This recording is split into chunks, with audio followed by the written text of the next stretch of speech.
Bienvenue dans Dédrama. Dans ce podcast, on raconte un ou plusieurs épisodes de vie difficile en dédramatisant ou en tirant des conclusions positives. Et je veux pas vous spoiler, mais Camille m'a beaucoup touchée pendant ce podcast. Je la visualisais petite fille quand elle me racontait son histoire. Et j'avais l'impression de voir encore dans ses yeux la fragilité de la petite fille qu'elle était. Une femme avec une grande force intérieure et une fragilité assumée qui nous raconte des choses dures et d'autres très très belles. Je vous présente Camille au micro de Dédrama. Ok, aujourd'hui on est le 14 juin. Je vais commencer par raconter que, tu sais, les gens un peu angoissés et stressés ont toujours besoin de se rattacher à quelque chose. Tu sais, il y a un peu des tocs qui s'installent dans la vie, un peu comme quand tu marches sur un trottoir et que tu entends une voiture arriver au loin et que tu te dis, ok, le prochain lampadaire, il faut que je l'ai dépassé avant que la voiture me dépasse, sinon on a tous besoin de se rassurer C'est avec ça. des petits trucs. Et moi, depuis que je suis toute petite, j'ai un truc avec les chiffres. C'est-à-dire que j'associe vraiment les gens à des chiffres que j'aime. Et toi, par exemple, tu es le numéro 3. Et c'est très doux, le Non. numéro 3. Si, et j'adore le numéro 3. Il n'était pas déjà pris avant ? Si, il y a plusieurs personnes qui ont plusieurs chiffres. Parce qu'en fait, ça va de 1 à 9, moi, dans mon Ok. référentiel. Et en fait, je fais des additions. Enfin, genre, depuis que je suis toute petite, les chiffres, c'est quelque chose qui me rassure. Et j'ai un truc avec les dates. Et aujourd'hui, on est le 14 juin. Et mon père est décédé le 14 juin 2014.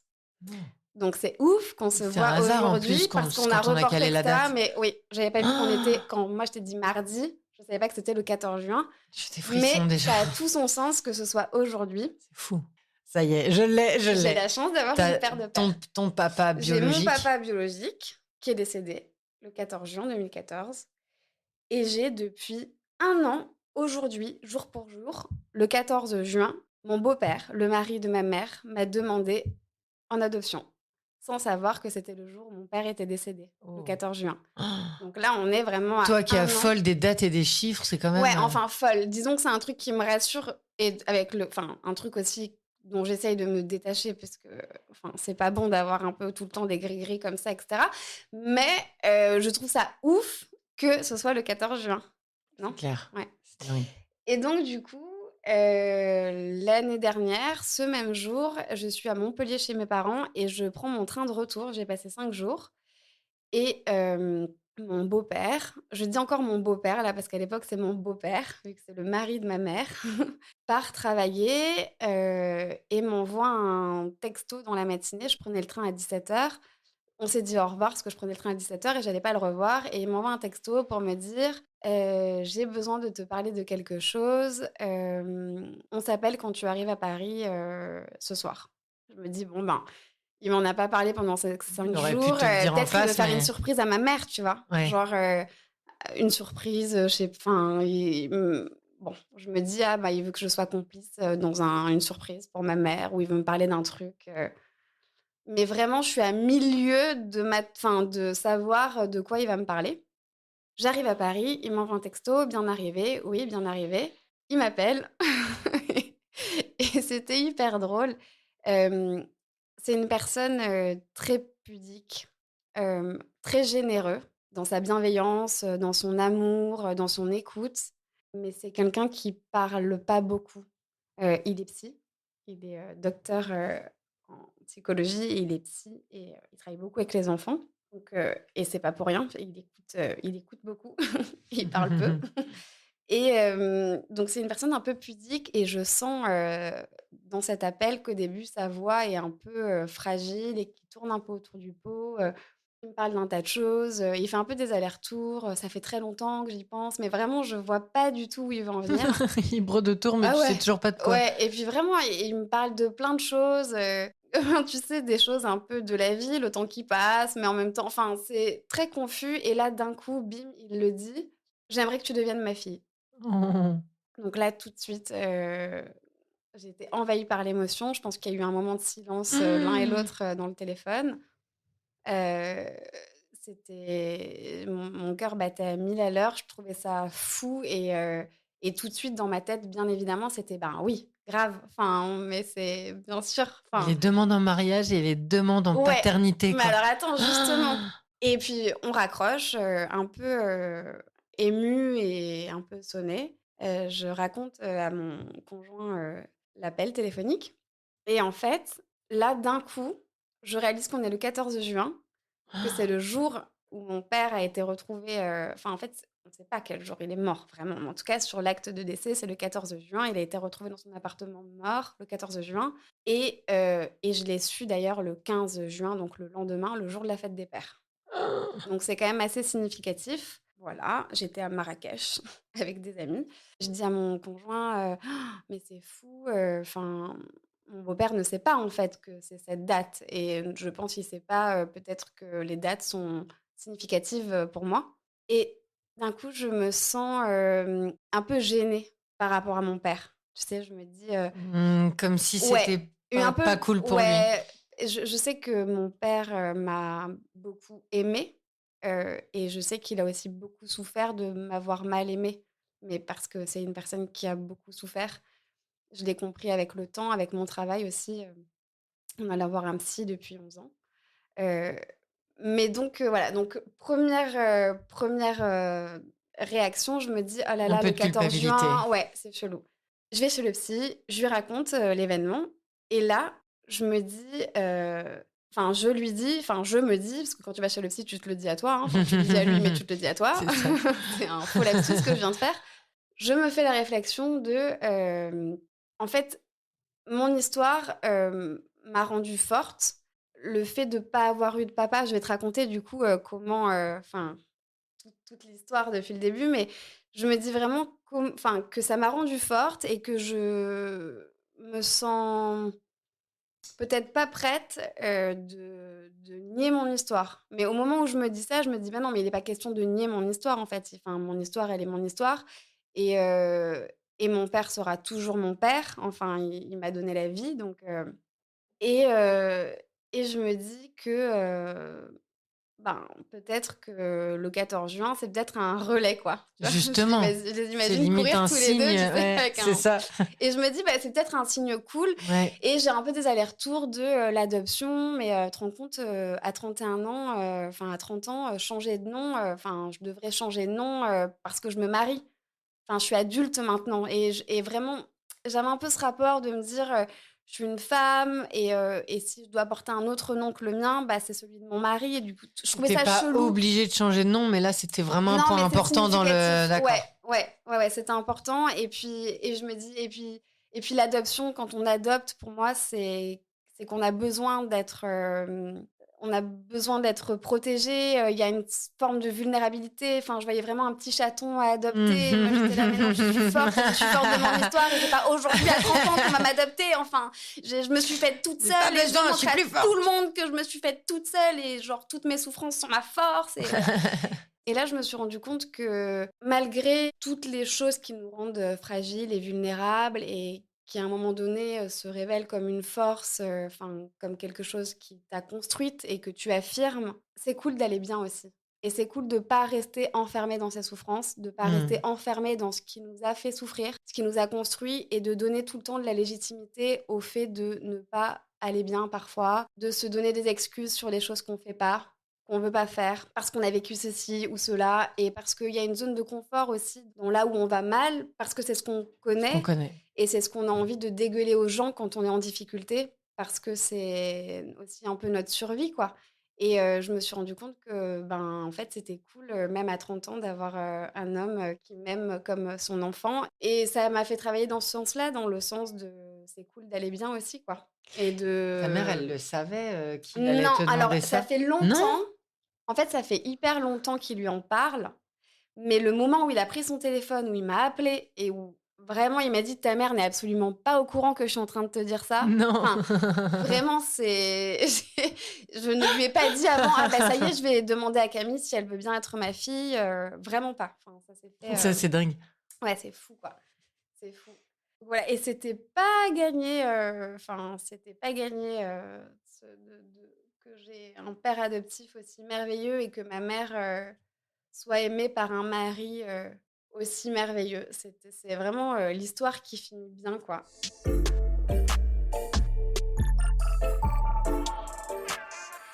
Mon grand-père était patron d'une discothèque à Narbonne et ma mère vivait dans l'appartement au-dessus. Elle avait 17 ans. Mon père était DJ dans cette boîte de nuit. Il avait 3 ans de plus qu'elle. OK. et ma mère est tombée amoureuse du DJ. Donc, Classique. donc ils sont sortis ensemble. À 18 ans, elle est tombée enceinte, ils se sont mariés. À 20 ans, ils ont divorcé. 18 ans, c'est enceinte de Enfin, toi? peut-être, attends, je me trompe un peu sur les a ouais, elle tombe enceinte de moi. Enfin, bref, en 4 ans, ils se sont mariés, ils ont fait un enfant, ils ont divorcé. D'accord. Ma mère s'est retrouvée, toute seule, en charge, de moi et de sa sœur. J'ai une tante qui a mon âge, c'est-à-dire qu'on a 9 mois d'écart, donc quand, ma grand-mère, donc sa mère, accouchait de ma mère tombait enceinte, tu vois? Ah d'accord, OK, ça y est, c'est bon, je l'ai. Bon, ça, c'est une parenthèse de parenthèse, je suis en train de digresser, mais donc ma mère, s'est retrouvée, avec, moi sous le bras. Le beau-père de ma mère, donc mon grand-père, le mari de ma grand-mère, est parti en prison. Il a fait 10 ans de prison, et ma grand-mère est partie en prison parce que c'était sa femme et qu'elle était du coup complice. Pour des histoires via la boîte de nuit? Non, histoire de drogue, trafic de drogue. En gros, enfin ma grand-mère, a été mariée avec un homme avec qui elle a eu ma mère. Elle s'est séparée de cet homme. Elle a rencontré son mari avec qui elle a eu, la petite sœur de ma mère. D'accord, OK. Donc ma tante qui a mon âge. Donc c'est le mari de ma grand-mère que je considère comme mon grand-père, que j'appelle Papy Jojo et qui c'est Papy Jojo D'accord, d'ailleurs avec lequel j'ai encore j'ai du lien, et qui est vraiment mon grand-père, enfin plus d'ailleurs que le père de ma mère. OK. Bon, gros trafic de drogue, tout ça, enfin voilà. Donc ma mère se retrouve à s'occuper de sa petite sœur et de moi, donc très jeune. C'est vraiment pas utile dans l'histoire, je sais pas pourquoi je raconte ça, mais je le raconte quand même. C'est déjà, tu le racontes parce que c'est assez original. Ouais, Qui c'est peut dire: original, ouais, «Mes ouais, grands-parents en ouais, zonzon pour un ouais, trafic de drogue». On ouais. est tout de suite dans une série Netflix là.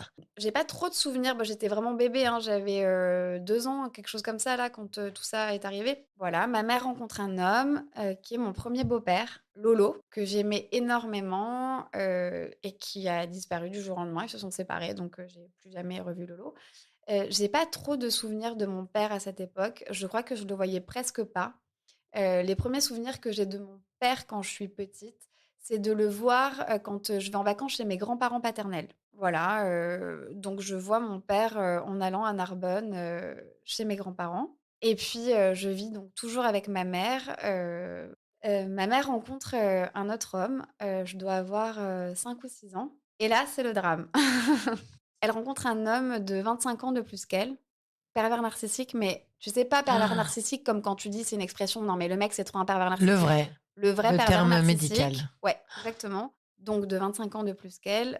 Ma mère, très jeune, qui gère comme elle peut tout, vulnérable, qui a aussi une enfance, très difficile. Du coup, ma mère, complètement, Sous emprise? aveuglée dans ouais, sous son emprise, exactement, enfin, on se retrouve à aller vivre chez lui dans une maison, immense, mec, blindé de fric, enfin vraiment on change de vie, ma mère et moi, donc ouais, une maison immense avec une piscine intérieure, enfin tu sais vraiment ce truc. Il y avait genre 1000 pièces, des escaliers, enfin j'avais peur Faut en bien fait. qu'il y ait des bons côtés chez le père Mais narcissique, attends, non, sinon mais ça non, marche. mais j'avais peur de vivre dans cette Oh maison. là là, J'avais des trop grand, angoisses. Ouais, trop tout, exactement. Trop trop grand, trop froid. tout, trop froid. Et Je tu me devais retrouvais sentir là, ouais, et les puis ondes. c'était chelou. Enfin, quand j'étais petite, j'avais des troubles alimentaires. Je mangeais pas parce que je devais terminer mon assiette. Il y avait un peu ce truc, tu sais, d'éducation, Mmh mh. dans les années 90 où il fallait manger, voilà. Donc je mettais tout dans ma bouche et j'allais dans les toilettes et je recrachais ou bien alors je partais à la sieste vraiment avec ma nourriture, dans un coin de enfin, En c'était hamster. et ma mère galérait avec ça. En Vraiment, j'avais des troubles alimentaires, enfin, je ne mangeais pas et je mettais 4 heures à table, je triais tout dans mon assiette, enfin, c'était l'enfer. Donc je me retrouve, un peu donc sous, l'autorité de cet homme qui, du coup, quand, je mangeais pas, m'enfermait dans la cave, dans le noir avec mon quoi? assiette et qui me laissait sortir de la cave dans le noir uniquement quand j'avais Oh! fini mon assiette. Oh mon Dieu! Parce qu'il À quel s'arrachait âge les là? cheveux, et là, j'avais, 7 ans. Voilà, bon, sans te parler, des disputes où au milieu de la nuit, ma mère me prenait sous le bras, dans la voiture, On y va.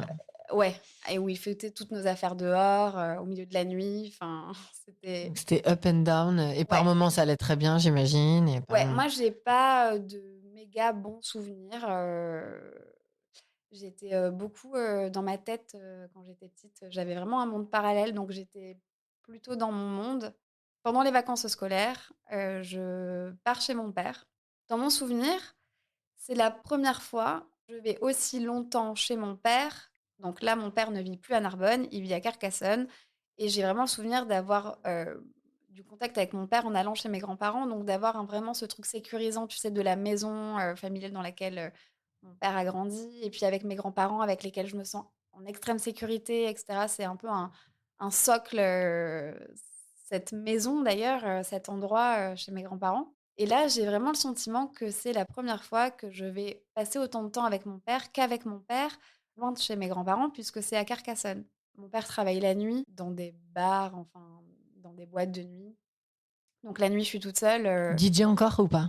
Je me rappelle pas, je pense qu'il faisait du service, du bar ou mais où il sortait, je sais même pas s'il travaillait vraiment, j'ai pas mais je sais que je me réveillais le matin et que lui, il rentrait, il faisait after, à la maison et qu'il me collait devant un dessin animé, tu vois, avec des céréales. Mais la nuit, je me réveillais, j'étais toute seule, dans et j'avais très peur, enfin et puis j'étais très angoissée, j'avais peur de tout quand j'étais petite, enfin, j'étais, ouais, hyper angoissée. Donc je me retrouve, chez mon père et je vois bien que mon père, m'aime, que c'est vraiment un papa aimant, mais j'ai hyper peur. Je me sens en insécurité tout le temps, je veux ma mère, je suis fusionnelle de ma mère et je sais pas ce qui s'est passé. Je sais pas comment ma mère vient me voir pendant ses vacances à Carcassonne. Elle me prend de chez mon père et on va au McDo. Je prends une glace et elle m'annonce 2 choses. La première, c'est que, dans la voiture, il y a quelques jours, elle a mis toute ma chambre, dans la voiture. Elle a chargé tous mes jouets, mon coffre à jouets, mes fringues, mes peluches et mes cassettes vidéo. Je collectionnais les cassettes VHS Walt Disney et j'avais une collection impressionnante. Vraiment, je m'identifiais à cette collection tant c'est le premier truc que je devais dire aux adultes et moi j'ai tant de Disney, enfin vraiment j'avais une grosse collection et là, me dit ma mère: «Je me suis fait casser la voiture, donc tu t'es fait voler tes affaires», enfin, genre les cassettes vidéo ont été volées. Elle me dit que toutes les affaires qui étaient dans la voiture, il en reste, elles sont là et elle va les déposer chez mon père et je vais pas retourner dans mon école et je vais rester chez mon père pour toujours. Je vais rester vivre chez mon père, donc je suis Sans partie elle, du coup? sans elle. Donc je vais pas retourner dans l'école où il y avait mes copines, où j'ai dit: «Ben, bisous, bonnes vacances». Je En milieu d'année scolaire, je pars en vacances. Enfin, pendant les vacances, je pars chez mon père en vacances et je me retrouve chez mon père dans cet endroit qui me fait peur avec toutes mes affaires. Mon père me scolarise dans une école à Carcassonne. Je finis l'année dans cette école. Mon père rencontre une femme. On part vivre chez elle. Je suis scolarisée dans une autre école l'année suivante. En milieu d'année, on déménage avec cette femme, on retourne à Narbonne dans une, cité HLM. Donc en milieu d'année, je rechange d'école. J'arrive dans une nouvelle école avec cette femme qui a un fils. Tu vois pas ta mère à ce moment-là? Je vois ma mère, peu, je vois ma mère, pendant les vacances scolaires, ma mère, part Elle est vivre à plus Paris. avec le gars? Elle se sépare et c'est pour ça qu'elle me laisse chez mon père, D'accord. parce qu'elle a nulle part où aller et que, C'est pour elle est en totale insécurité et qu'elle ne sait pas se gérer. Ma mère ne connaît pas mon père. Ma mère connaît l'homme qu'elle a aimé quand elle avait, 17 ans en boîte de nuit, mais enfin si, bien sûr, c'est honteux ce que je dis de dire qu'elle le connaît pas. Bien sûr qu'elle le connaît, mais non, mais il a elle changé, ne il était connaît pas jeune. tout Oui, connaît pas et l'homme. elle se doute de choses d'avant, mais elle est pas sûre, je pense et en tout cas, elle se dit: «C'est quand même son père, enfin, il doit gérer, enfin, c'est le père de Camille, je vois pas pourquoi», donc ben, en confiance, elle me donne, du coup, à mon père, quoi et en fait, mon père est alcoolique. Je m'en rends pas compte, je sais pas ce que c'est que d'être alcoolique, mais je remarque quand même que, le matin, il se réveille, tard et il tremble et dès le matin, il boit du rosé. Tu sais, les bouteilles en plastique de rosé, la villageoise, là, ou les cubis? Mmh. Hem Voilà, c'est ce qu'il boit, c'est de l'alcool, de mon père, c'est, ce qui l'a tué. Il est avec cette femme, dans cette tous les 4 avec, le fils de cette femme, dans cette cité HLM. Ils se disputent énormément, ils se battent, violemment, une nuit, je me réveille, les flics sont dans l'appartement, elle lui a mis un coup de couteau dans les testicules, je vois mon père avec le caleçon déchiré, du sang partout, qui hurlait dans la cage d'escalier, les voisins sortent. Les voisins d'en face avaient 2 chats, ils nous adoraient, Hugo et moi, ils viennent nous chercher, ils nous donnent un coca, je crois, ou un truc au milieu de la nuit. Ils sont genre trop gentils et je suis terrorisée de cette, violence et de ces cris et je comprends pas et enfin, je raconte cette anecdote parce que c'est celle qui me vient, mais ils se disputaient, tout le temps. Ils se battaient vraiment, à sang. Ils s'envoyaient des objets, il y avait des choses, cassées tout le temps chez moi. Au bout d'un moment, elle part avec son fils et elle va dans un foyer de jeunes femmes, carité, Je me retrouve, seule avec mon père qui dort beaucoup. Donc du coup, je vais à l'école, avec, toute seule, et il y a plus Hugo et j'ai peur et je suis en insécurité. Heureusement, j'avais une amie qui s'appelle Soukaina qui avait énormément de frères et sœurs. J'étais amoureuse de tous ses grands frères et on jouait, et on passait notre vie en bas, tu sais, il y avait une aire de jeu, enfin, c'était un peu et à un moment donné, ce quartier a été, un cocon, très rassurant. Vraiment, j'ai rencontré des gens, j'ai eu des amitiés très fortes à cette période de ma vie. J'avais pas d'amis avant, quand, enfin ou peu, enfin j'étais beaucoup dans mon monde et je parlais pas et c'est un peu les premières années là, cette époque, je me suis sentie, concernée par la valeur de l'amitié, où j'ai vraiment eu des amis quoi, vraiment. Donc, petite dédicace à cette meuf, Soukaina. Je pense qu'elle écoutera pas le podcast mais, On dirait qu'à hem chaque fois, tu as réussi à trouver un repère pour t'en sortir, pour être bien. Ouais, Tu arrives bah, à la toujours survie trouver en une fait, solution, la quoi. survie je pense, la Ouais. survie, je pense que ouais.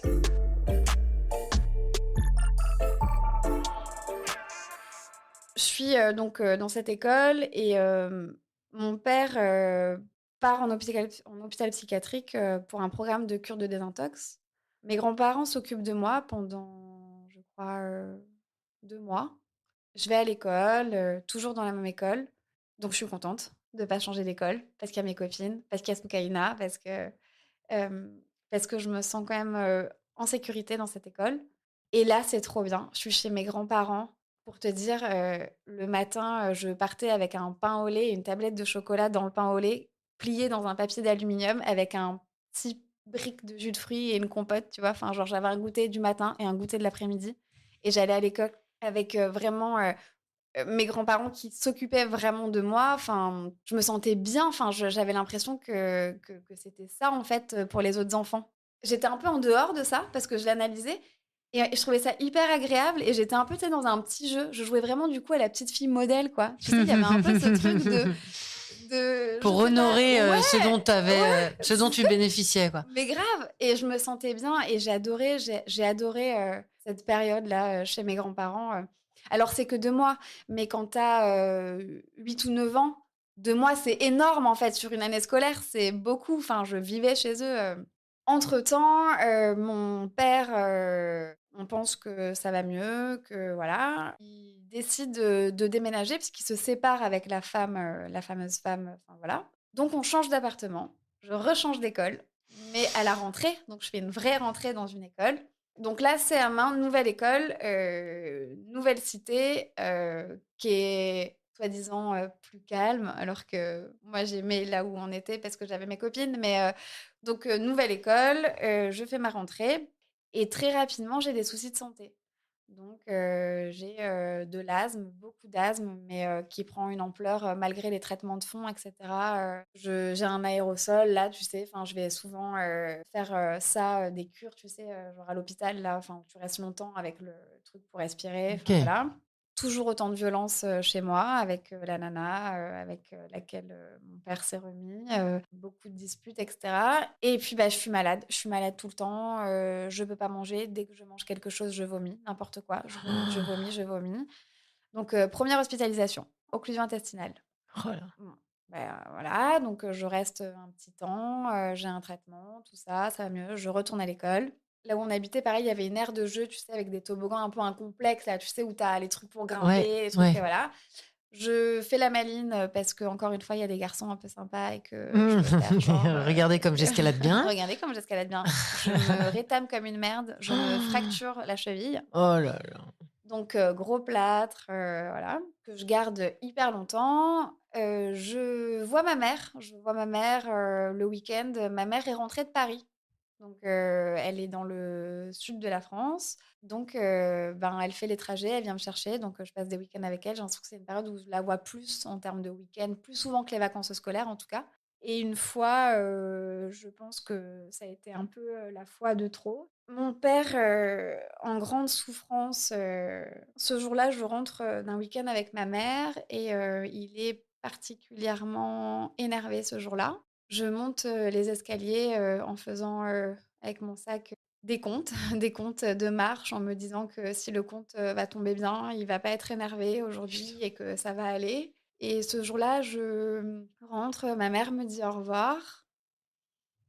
J'ai ma valise, mon gros sac et là, j'en avais quand même beaucoup vu de la violence, depuis toujours donc j'étais quand même, assez préparée. Mon père est particulièrement violent après moi, vraiment donc il me jette, mon sac, dessus, je tombe et je me réfugie dans ma chambre et il arrive, et vraiment tu sais, j'ai cette image de père très grand, très fin qui prend tout l'espace dans le couloir et qui ouvre en même temps toutes les portes, enfin c'est vraiment une image, et je me vois, moi, devenir de plus en plus petite et me mettre en boule dans ma chambre et là, il rentre et il est très, très, très, très, très en colère et très violent et je me pisse dessus.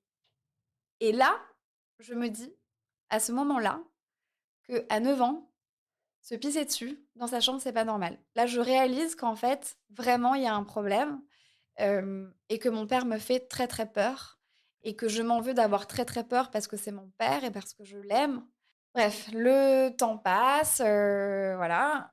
Je me refais hospitaliser. J'ai une occlusion intestinale. Je sors, finalement, je reste, j'ai l'appendicite. Et donc du coup, je suis à l'hôpital, occlusion intestinale, je reste, appendicite.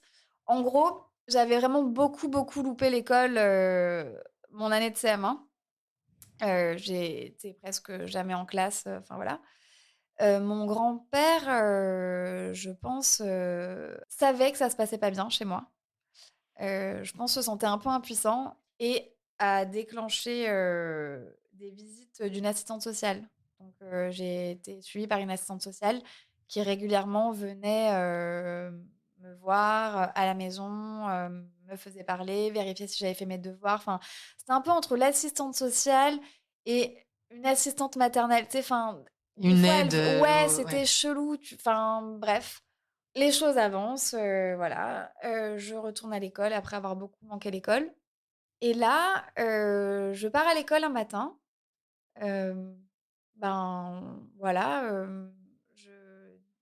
je crois que mon père était en train de dormir donc je passe la tête dans sa chambre, «Bisous papa, ce soir papa» et je pars avec mon petit cartable et j'arrive à l'école, je fais ma journée d'école et le soir, à 16h30 ou 17h, je sais plus à quelle heure je sors de l'école, je vois ma mère devant le portail de l'école et vraiment je trouve ça fou, quoi, parce que j'étais pas au courant, enfin, je trouve ça fou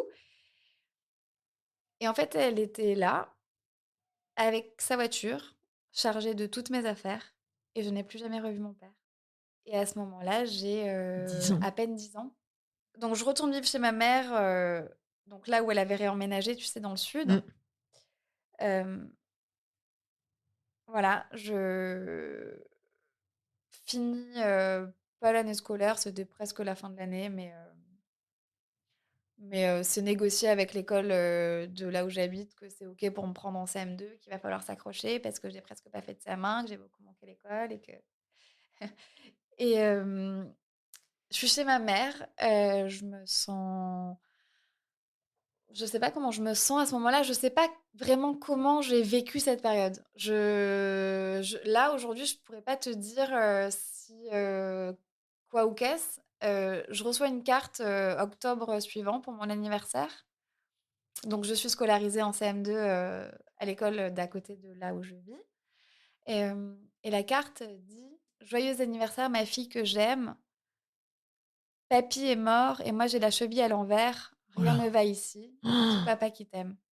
Donc j'ai appris, Mais le alors décès de mon grand-père, ton grand-père que tu adorais en qui est plus. décédé en septembre et donc je l'ai su dans ma carte d'anniversaire de octobre, qu'en fait j'avais pas pu lui dire au revoir et que j'avais pas été, au courant. Et donc, j'ai su comme ça que mon grand-père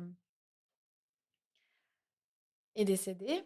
Et tu te doutais pas que t'allais jamais revoir ton père, évidemment, là? Non, Pas du tout, ben, tu peux pas. non, après, j'avais très peur. J'étais en insécurité. Je pense que ma mère a voulu me protéger. Hem, donc, voilà, on est restés un petit moment, toutes les 2. On est restés un petit moment toutes les 2.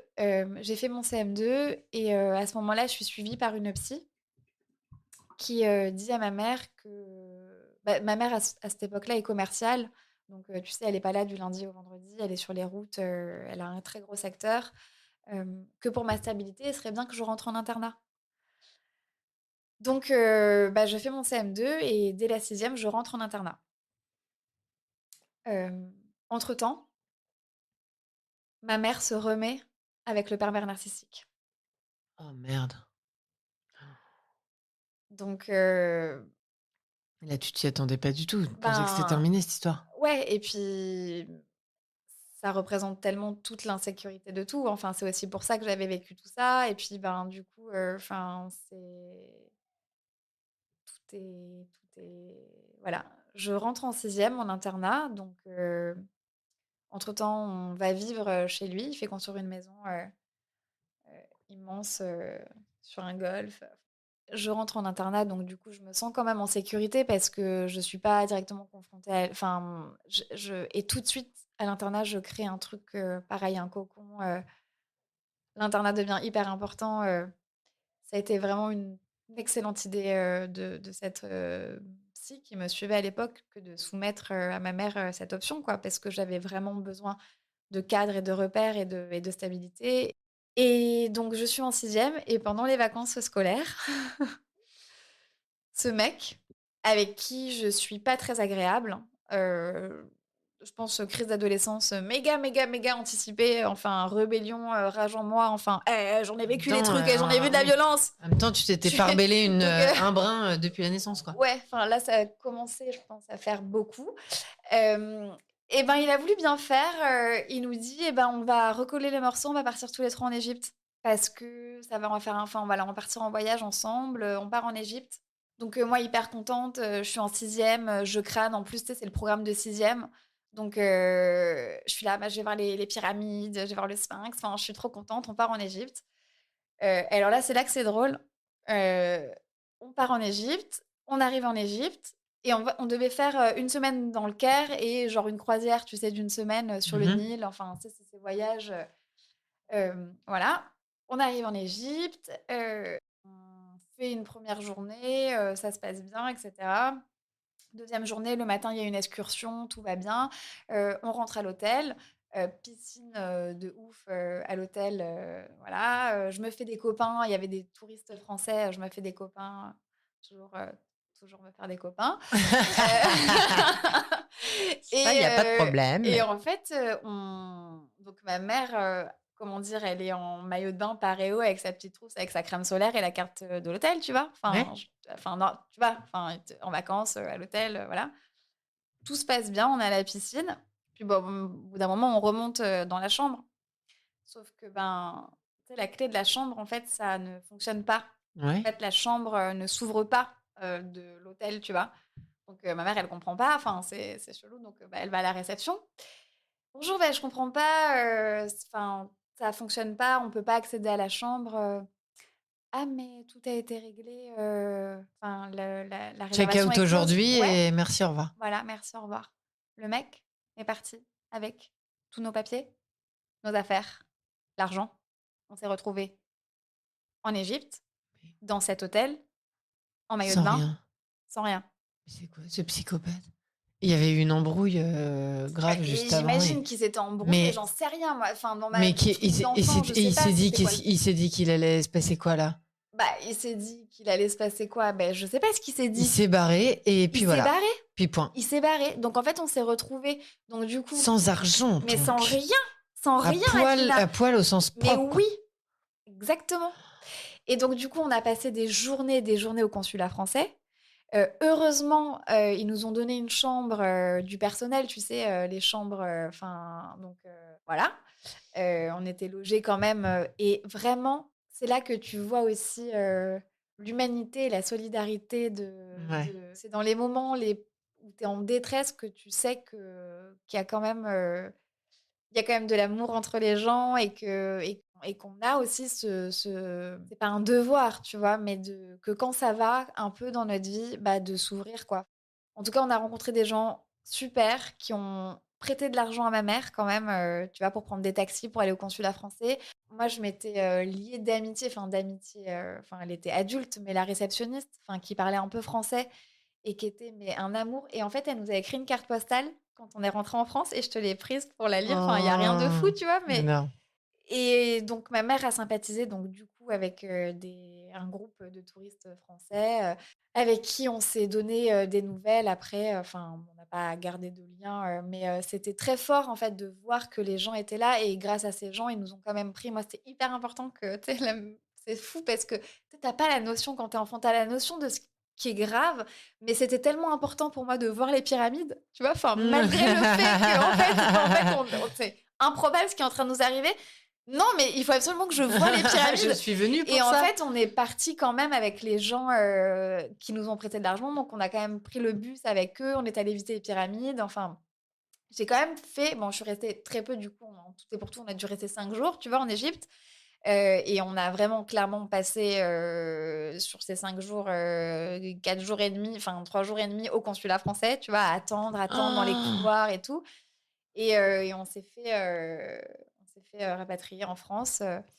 et Il a arri jamais renvoyé et les alors papiers ou attends quoi? ah non! Il s'est pas Ah posé de non, non, questions? non, non, non, non, c'est C'est fou les pères narcissiques, ils veulent pas après des qu'on pense du démarches, mal des d'eux, donc allers-retours, c'est-à-dire tout le monde savait que c'était un connard du coup là ouais remarque il la reverra jamais, il s'en fout. ah bah, de toute façon, moi, qu'est-ce que bah, de toute façon, il est et donc on arrive en France, je crois que je sais plus où est-ce que je vais, mais je ne suis jamais retournée dans la maison dans laquelle je vivais après ça. Donc c'est-à-dire on vivait dans une maison, on est parti vivre en Égypte. Toutes vos affaires à chaque fois ça repart de zéro là? Et ben, en fait, ma mère, est retournée, chez nous, quand on est rentré d'Égypte. Ma mère est allée seule là où on vivait et il avait mis toutes nos affaires dehors, il avait fait changer les serrures et on l'a plus jamais revu. Ma mère a récupéré nos affaires, elle a trouvé, une maison, un appart, enfin voilà, enfin bon bref, voilà, je te passe des détails, Fou. mais ouais. Conclusion, ne jamais retourner avec son ex. Ouais, je pense que ça fait un bon ouais, Waouh! ouais, ouais.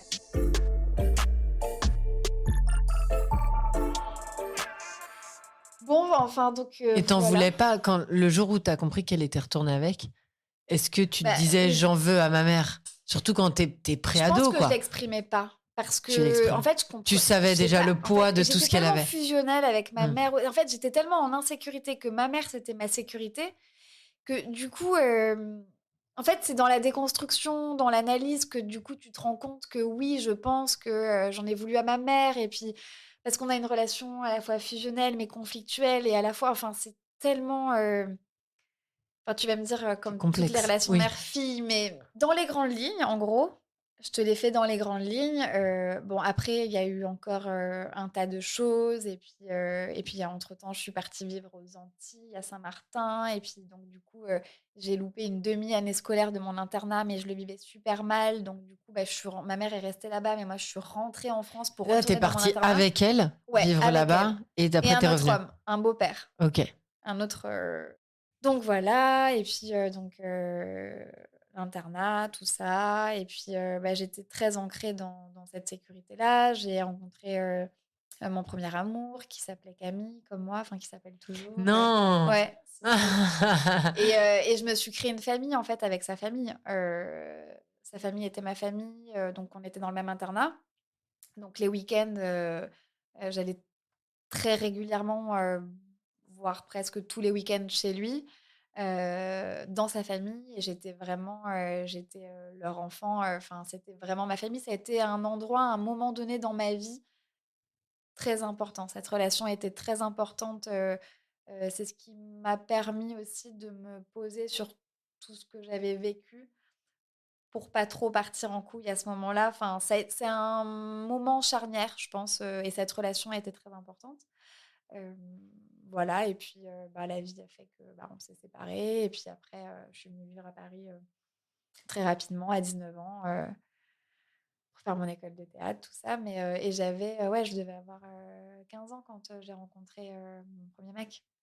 Lui, là, enfin, Camille, quoi, du coup. Camille et Camille. Ouais, Camille et Camille. Mais c'est fou parce qu'en entendant toute cette histoire, je trouve que tu as des vraies allures c'est un gros compliment, tu as des vraies allures de, je sais pas comment dire, de chat, Ah bon? dans ton allure, t'es danseuse, t'es souple, t'as des, Je euh, suis pas beaux, danseuse, t'as hein. des beaux grands yeux, Mais ah, t'es comédienne, danseuse, ouais, chanteuse, enfin voilà. je suis Co- pas tu veux on- tu veux que je chante? non Je mais on chante entend, pas, je te jure, non, mais Edwina, tu m'écoutes chanter, tu meurs.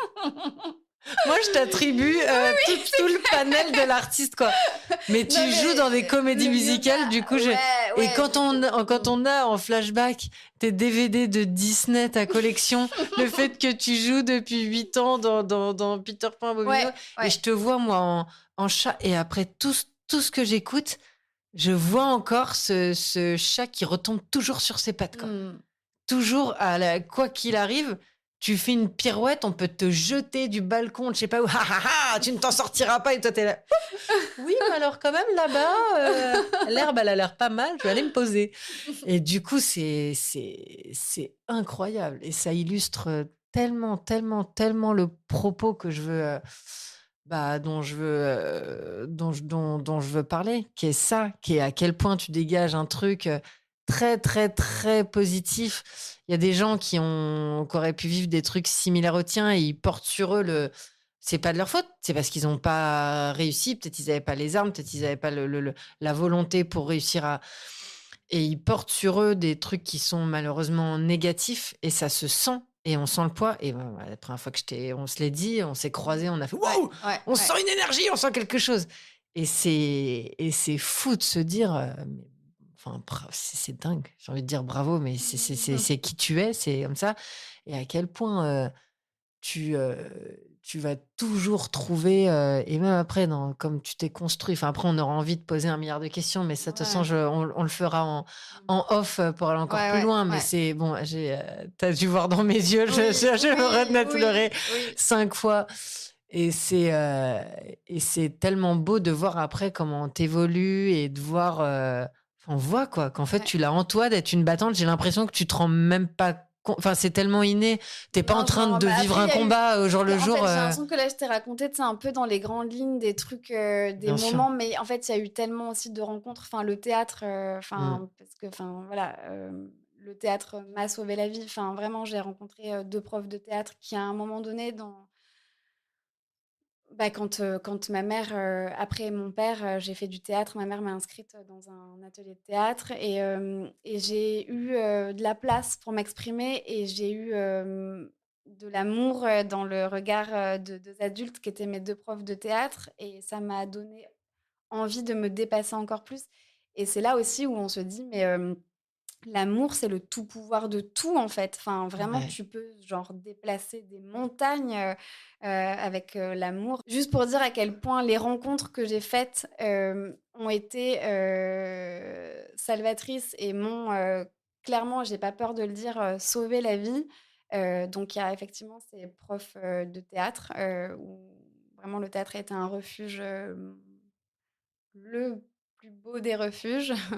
Hem Mais et tout ça pour dire enfin, pour dire à quel point les rencontres sont importantes et je voudrais juste dire que j'ai commencé une analyse il y a 11 ans, hem, qui a été le plus c'est ce qui me rend le plus fière de tout ce que j'ai pu faire dans ma vie parce que vraiment, c'est, la meilleure des formations, tant, dans un aspect professionnel, dans le mien en tout cas en tant que comédienne, que dans ma vie, enfin, c'est étroitement lié, hein. C'est un vase communicant, hein, le métier qu'on a choisi particulièrement peut-être, nous, enfin les métiers à vocation, j'imagine, mais je parle du mien parce que forcément c'est ce que je connais et c'est le parallèle que je fais, mais hem et c'est mon beau-père, enfin mon père adoptif qui m'a donné le contact de cet analyste qui, qui a su, correctement m'écouter, que je trouve, brillant, sensé et intelligent et avec qui j'ai fait un travail incroyable. Vraiment, je suis tellement fière de ce travail, je suis tellement fière de tout ce que de tout ce que je lui ai dit et de tout ce que je me suis dit.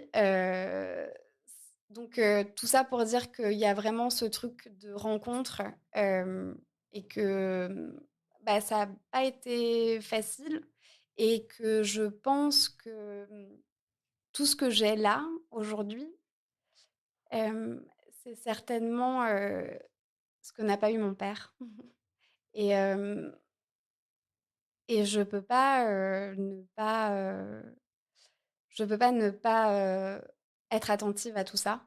Hem, c'est, une personne qui a manqué énormément d'amour et je n'ai pas manqué d'amour. J'ai vécu, dans beaucoup d'insécurité, de violence, mais j'ai aussi eu beaucoup d'amour,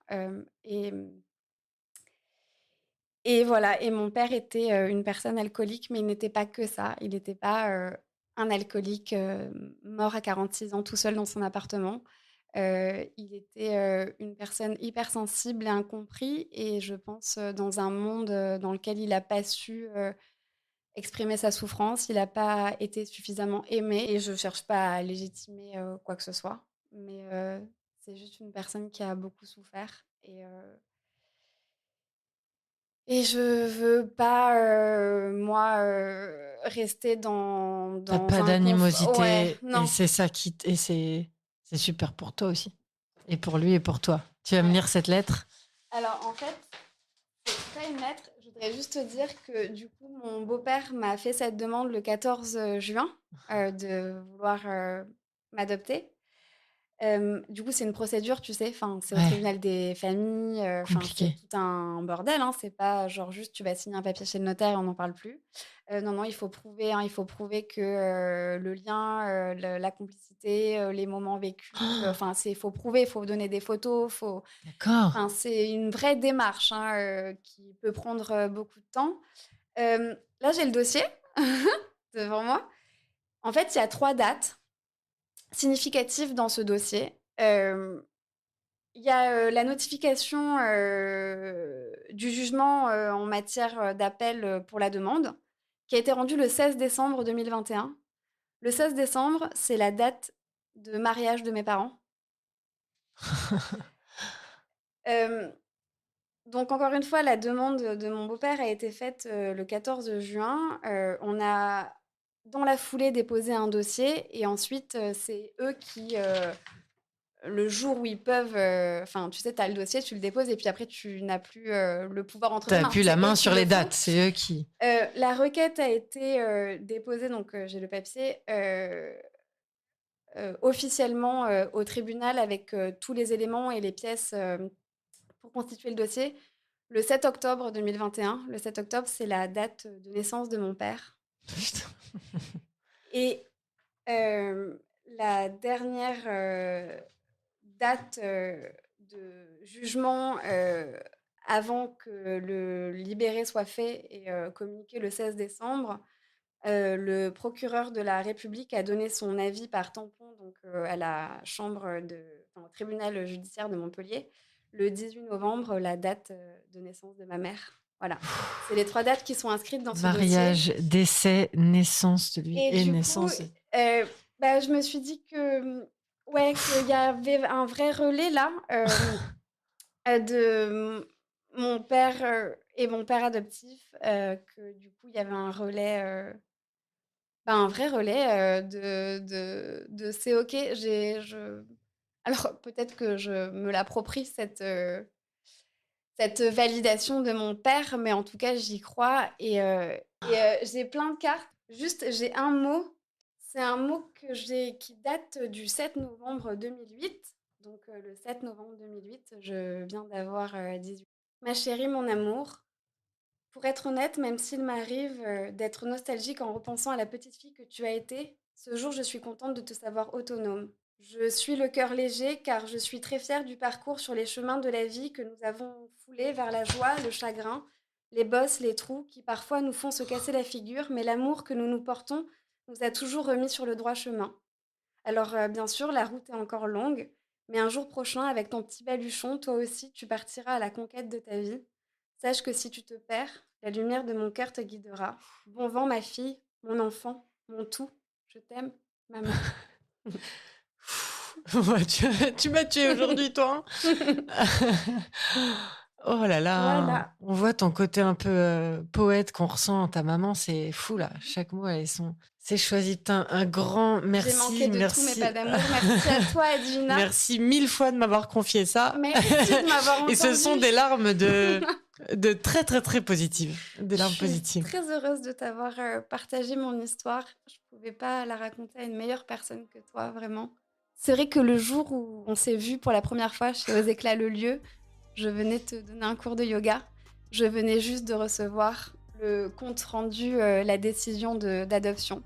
Et tu es du coup la première personne à qui j'ai partagé cette nouvelle. Et je suis hyper heureuse de te raconter toute l'histoire aujourd'hui. Et à ce moment-là, j'étais en train de songer à la création du podcast. Et voilà, et on peut dire ce qu'on veut, mais entre tes dates et tout ce qui se passe, les synchronicités, à un moment donné, on peut pas. Ouais, On peut ne pas y croire, oui. on peut pas les ignorer. Oui. Donc, mille merci. Ça réveille plein de choses quand on a une fille et qu'on a peur de mal faire et tout. Voilà. Ça rassure de savoir que peut-être que même si on fait mal ou on fait pas forcément les bons choix, en face, il y a un enfant. J'espère que ma fille sera comme toi. Avec tout l'amour que tu lui donnes, encore une fois, c'est vraiment la note finale. C'est tant qu'il y a de l'amour. Tu as tout dit et t'as tout dit. Merci à toi, merci Gina. 1000 fois ma beauté. Merci d'avoir écouté Des Dramas. Alors j'ai été très touchée pendant l'enregistrement de ce podcast. J'ai permis à Camille de pouvoir se réécouter et elle tenait à clarifier ses propos. Et je pense que c'était important de lui redonner la parole après coup, à froid. Car quand on parle de sujets aussi profonds, on a toujours la sensation de ne pas utiliser les bons mots. Donc je vous laisse avec Camille à nouveau. Mon père a commencé à boire lorsqu'il avait 14 ans pour s'anesthésier. Ma mère s'est battue seule comme elle a pu. Je dis pas franchement les mots de viol et attouchement sexuel qui concernent mes 2 parents durant leur enfance, mais je trouve très important d'y revenir pour les dire, comme pour libérer une parole qui n'a pas suffisamment été entendue, que ce soit par l'entourage familial ou par la justice. Mon histoire à moi a été dessinée sur toutes ces pages froissées, ce qu'on appelle en ricochet. J'ose pas franchement non plus dire les mots qui m'ont longtemps fait peur, notamment sur la violence physique et morale de mon père sous l'emprise de l'alcool, par défense, par pudeur, et parce que c'est plus facile de contourner le fond en mettant l'accent sur des détails de forme. Notamment lors de l'épisode du retour de week-end, la fameuse fois de trop, une des plus violentes, celle qui déclenchera l'alerte au directeur de l'école, un suivi plus rapproché de l'assistante sociale, mais surtout un arrachement, un adieu sans crier gare, sans un au revoir à mon père. J'en parle librement aujourd'hui, mais force est de constater que je contourne encore certains mots. J'ai à cœur de préciser aussi, parce que ça a du sens pour moi, que lorsque je parle de mes grands-parents paternels, il s'agit en réalité de mon grand-père et de sa 2e femme. Mon père a très peu connu sa mère. Et comme tu me redonnes le micro, j'ai envie de dire que c'est pas parce qu'on fait un travail de déconstruction et de reconstruction qu'on efface une partie de son histoire. C'est justement mieux la comprendre pour en faire quelque chose qui nous rend fiers. Ce travail-là, il distribue des feuilles blanches pour écrire la suite, celle qu'on décide en fait. La détermination est active là où le déterminisme est passif. Merci Camille et à très vite dans Des Dramas.